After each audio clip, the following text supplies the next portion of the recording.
there's lots of it out there. I mean, you could probably talk about all of the holes in some way or other, and all the little kind of carbuncles and mounds and runoffs and things like that there that you find out on the golf course. But that's why, you know, it takes a while to learn a links golf course, and local knowledge is something that we would talk a lot about around here. But whether you're playing Royal Portrush, Royal County Down, Ballybunion, Portmarnock, Rosapenna, wherever you're playing, you have to dial into this, and you have to embrace it and look at how it can help you as you play the golf course, because it's they take a bit of learning.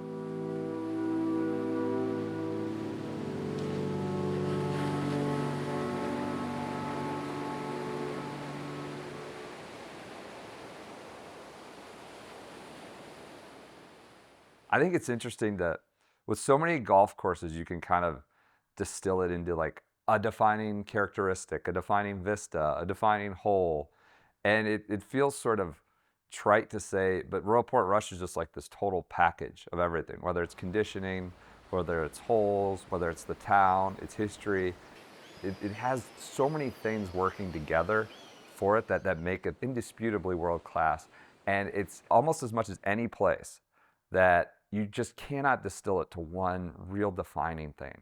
I think one of the things that makes Portrush so interesting is its history. Yeah.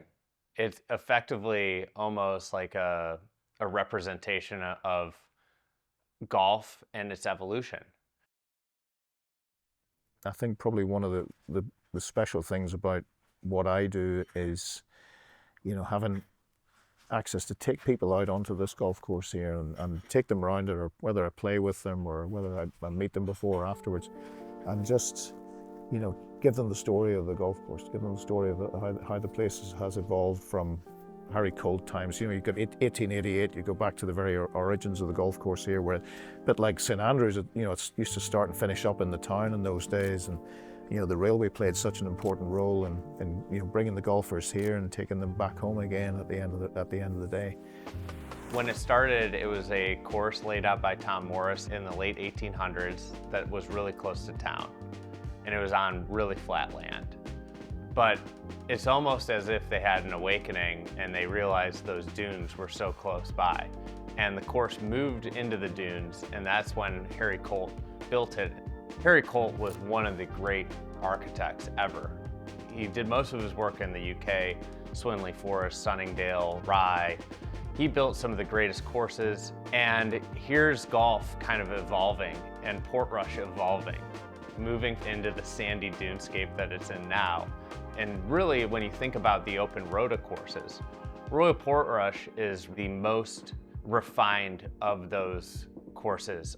A lot of the courses in that time period, it was very rudimentary design. Here, you're bringing in arguably the greatest architect in the world and giving him a tapestry that's among the great plots of land in the world.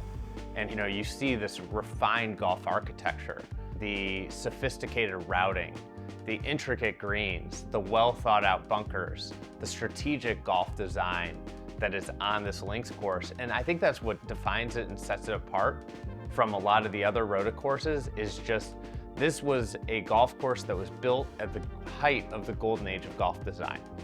Well, it's exactly what you talked about with the sort of this leading edge of golden age architecture, right? And that's evident in the routing, right? It's not this classic, you go out 9 and you come back 9. And we see this a little bit with Colt at Muirfield, right? It's a little bit different with the clockwise, counterclockwise routing. This kind of utilizes all sorts of the different elements of the landscape, the big dunes, the little dunes, the up and down, the greens that sit low, greens that sit high. You walk out on the first tee and you're just kind of like, this is an open, empty field, like a typical links course. And then you start to climb, and then you go down to the sea. I always have heard Bill Corr talk about how the best routings are how you would walk a property. So the way it works, 1 plays out, and 2, 3, and 4 really play along the property line. 5 takes you out to the edge of the sand dune, to the effective cliff of the golf course and the edge of the property line for that stunning view. And then you go inward and you're looping back and forth inward before you kind of come in for the close. So I think that's like an interesting aspect of the routing, is it makes for such a great walk because you have that discovery aspect of it. You're playing along the edges, and it makes such a big impression on the 4th and 5th hole, and you get out to the edge right on the sea. Royal Portrush has always been known as a great golf course. You know, it's on a very special piece of ground here. This is incredibly scenic here. You're on the North Antrim coast. The coastline is spectacular. When you factor in then a Harry Colt design into it, and you know what it is, and you know you've got 18 very strong golf holes. There's no 2 holes that run consecutively in the same direction as well. So it's a course that's always moving and turning and twisting. And you're dealing with the elements, you're dealing with the wind coming from different directions, and you factor in the change of elevation as well, and stuff that you don't ordinarily get on links golf courses. Yeah, that stretch on the front 9 is where, you know, you start your climb up, and it really kind of crescendos as you go up number 4, and it begins really one of the greatest stretches, not just at Royal Portrush, but obviously in all of golf. I think Tom Doak on our podcast said once that great golf courses make an impression in the first 5 holes. And I think if you think about Portrush, 1 plays up, gets you away from the clubhouse. It can cause some distress, as we saw in the Open in 2019. 2's, you know, a par 5 that starts to introduce some of that topography and dunes that you're going to see. And 3 is a good par 3. But 4 is really where things start to ramp up. 4 is a classic boundary hole. It has out of bounds up the whole right side. And with great boundary holes, where you want to be is as close to the boundary as you possibly can get. And how they create this is with a green that is kind of punch bowly. There are some mounds in front. The green angles from right to left. There are some mounds behind it. And the only way you can see the green and see the hole location is if you're up the right side, because those mounds in the ground kind of tumble left. And that creates blindness the further left you go, and a worse angle to approach the green. And then that takes you to one of the most stunning holes on the course, 5. What'd you think of the first time you saw 5? I mean, the view obviously is your first impression, right? You walk from the 4th green just up to the 5th tee, and it's like an immediate journey you want to take. It's like, I don't know how I'm going to get there. I don't know how I'm going to end up there, but I want to go right now. It's a hole where it requires thought off the tee. The yardage can vary from, you know, 335 to 385 yards or so on the farthest back for the pros. You know, one of the things that I think a lot of short par 4s encompass, like great long shots, this is a par 5 feature too, is like as you get closer to the green, the amount of risk ramps up. And let's be clear, you know, on a given day, if you're laying up and the hole location's in the back, and you don't judge the wind just right, you could easily hit a wedge shot out of bounds there. And then it leads off that green that's right there on the dune that overlooks the beach. And you walk just, you know, 20 steps and you're on the 6th tee. You're exposed and you're hitting into this green that's got this really neat shape to it, where it's got this little front part and then it angles left to right, which when you think about a green that angles left to right, for the predominant golfers that are righty, that's a hard shot. Your miss is short right, so the green amplifies a short miss right and long left. And then it's got that beautiful little back wing to it. That is an awesome, awesome par 3. I think that if you play well at Royal Portrush, you'll score well. But if you attack at the wrong time here, you can get yourself into a bit of trouble. Oh no. But again, if you play too safe and you leave yourself too far back from the green, it's very hard to access the pins as well.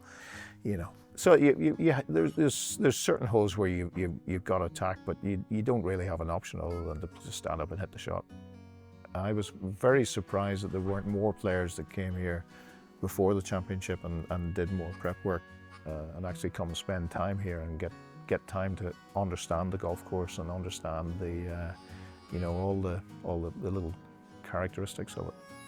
So you get through some of the dramatic stretch on the front, you get to the middle of the round. 9 and 10 I found incredibly compelling. They almost mirror each other.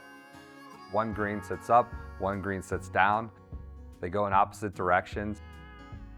And you get to that middle of the round and it really like provokes some thought.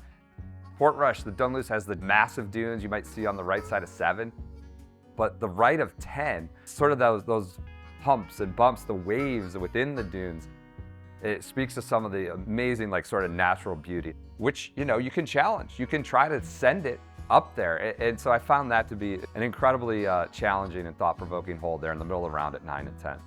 Such a cool green too. It's long and narrow and it sits kind of down in a hollow. It's a beautiful green that, again, day-to-day variety. When that pin's all the way back, it's gonna play completely different than when the hole location's up front. What you hit on in the middle stretch, I think the diversity of topography, on the outer stretches of the Dunluce course, you get really big dunes, big contours that you navigate. In the middle, in the heart of the golf course, there's a lot more human-sized contours and smaller, choppier stuff. And in this stretch, that's where you see a lot of repelling greens. The 8th repels. You have the 9th. Then you go in the 11th, the 12th, and the 14th are all big repelling greens. So this stretch of golf, while it's not as dramatic as the other golf, this is going to be the biggest test of iron play. In a way, the shine goes to the beginning and the closing stretches at Portrush. But in this middle stretch, I think this is where it becomes like a real championship golf course because the caliber of shots you have to hit to score is so high because of the way so many of the greens sit up and are crowned. Well, for a lot of the players, well, the vast majority of the players had never played here before, and this was a new venue. And I think with a seaside links golf courses, there's a lot of idiosyncrasies and nuances that they've got to try to work out. Because you're playing it's more of a bouncing ball situation as well. One of the things that did catch a lot of the players out, we have a lot of false fronts. I mean, there's 8 or 9 of the greens have kind of false fronts, so the ball appears to be on the green, but it's not, and then it starts to come back and rolls back off again. So often, links courses greens are very simple. They just have kind of tilt this way, and really the art of shaping a green in the 1880s didn't really exist. So at Portrush, what you see is greens that have knobs and different sections and tiers that create more strategic golf. A great example of this is the 5th hole. This is gonna be a hole that everybody talks about, but the features that were built in that hole are what make it so great. And the one that I always think about, besides the mound that's in front of the green, is the mound that's kind of on the left edge of the green. And there's just this kind of knob, and they have a front tier and a back tier. And the knob sits there. And if you hit a shot perfectly, that knob can gather the ball and funnel it back to a back right pin. It allows you to avoid some of the big risk that's up the right side of that hole. But if you catch on the wrong side of that knob, it just sheds the ball away. And then that knob's gonna sit right in between you and the hole location you're trying to get to. So it's like that little knob is a representation of something that in the 1920s was a feasible feature to build and build really well. And the artistry, if you look at those greens, you hit on earlier the variation of them, how they sit up, they sit down, some gather, many of them repel away. But then when you get deep into the greens, you see all the little bumps and fingers and cuts that create widely different dynamics day to day based off of hole locations. The routing, the change in routing has really improved the closing 5, I would say. But for me, it's 14 through 17. Just leave you kind of breathless all the way through. I talked to the pro, Gary McNeill, who's been there 25 plus years. He's a great kind of amateur, legendary amateur in his own day. And what he said about Portrush is if you're playing well, like it's a really fun golf course that will reward if you're playing well. I think 14 sort of can really illustrate that. Obviously off the tee, there's a lot of width more to the right, right? It's kind of pushing you to the right. Then the approach is coming in to a green that's screaming down into that bunker off the left. It's a menacing kind of green to approach, and sort of blends in all the classic sort of strategy of what is the proper angle. You don't really have a bailout for your second shot on the 14th. It's a tabletop green with a cavernous bunker on the left-hand side. Because you're playing uphill, it's a very difficult bunker to not just get your ball onto the green, but to hold the green with your bunker shot as well. So there isn't really a bailout there. You have to hit your shot onto the green. It's as simple as that. And then it just kind of keeps crescendoing. I know you love 15, was maybe one of your favorite, maybe your favorite hole there. I mean, 15 is unforgettable. You kind of climb up the hill, playing up to the left. It's not a long par 4, but you know, it's just one of those great horizon lines in golf where you're just looking at this beautiful green. I just think that's like just an unforgettable shot at Portrush. I think that the 15th green and the 14th green are two remarkable green complexes, and I know that a lot of the well-known golf course designers and architects, when they come here, they really enjoy going and reconnecting with those greens, and just you can see them out there photographing and sketching things and making notes. And then you've got Calamity Corner, you've got number 16, which is such a brute of a hole and a potential card wrecker. But you've got that little safe, you've got Bobby Locks, the little hollow to the left of the green as well, where a lot of the players found themselves, and that's somewhere safe where you can hit it, particularly when it's now stretched out to 236 from the championship tee as well. I'm not sure you see that really anywhere else in the world. That drop off. They call it Calamity Corner for a reason. And you know, even the best in the world are going to be hitting lawn irons, lumber. One of my favorite things about 16 is that really great players choose the safe route. And I think what happens at 16 is that you get over to the left, which is safe. It looks fairly inviting the first time you play it. And you get over there, and then you realize how terrible a place it is. So what it does, over the course of a tournament, you begin to see somebody nudge their aim point a little bit more and more right. But then, you know, if you end up down right, you then nudge your aim point back left. And it's just this like constant battle of figuring out how aggressive you want to play on 16. It's one of the most wonderful natural topographical holes in the world. When you just think about the land, what it gave you, and it's like, oh, we're gonna have a tee here and we're putting the green there. Let's continue on to 17. I think this stretch we're talking about, we're blending the natural sort of assets with some real strategy. What's now the 17th hole, there's a big drop off down to the green from about 120 yards out, where the ball can break left or it can break right on the approach to the green. It just, you know, you've got to be very careful if you're going to roll the ball into that green or go for the green with the tee shot. One of the great philosophical designs for the professional game is the idea of giving pros two undesirable choices. If you lay up to the top of 17, they don't want to do that. You're up there and you're hitting a wedge which gets up in the air to a small target down below. The ball just stays in the air too long. So then it's like, well, I'll hit driver and bash it down there. But it's blind, you can't see where you're going. And it feels like a bit of chance. I'm just kind of hitting it and hoping that it takes the right bounce and gets all the way down there. And if it does, it's great. But if it gets caught along the way on the downslope in either tall grass or in that little bunker on the left, you're left with a brutal shot. So off the tee, that hole presents two bad options, and you have to pick one of them.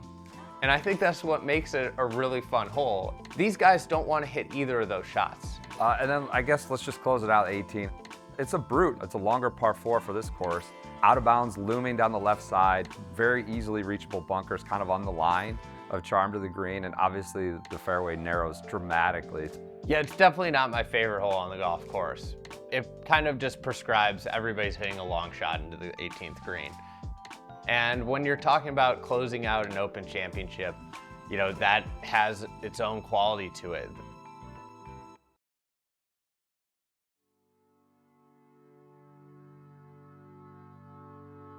What I love most about Royal Portrush is it has everything. It has the nearby sea, has the turf, has the town feel, but it has a lot of like elevation change, right? It combines all these factors to create one of the great championship tests that, if you're playing well, rewards you.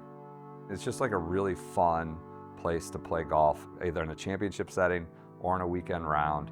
And obviously it's a classic kind of golf town on the north coast of Ireland. It just has it all as a championship golf course and like a fun links course steeped in history. Throughout, that view remains the same out there.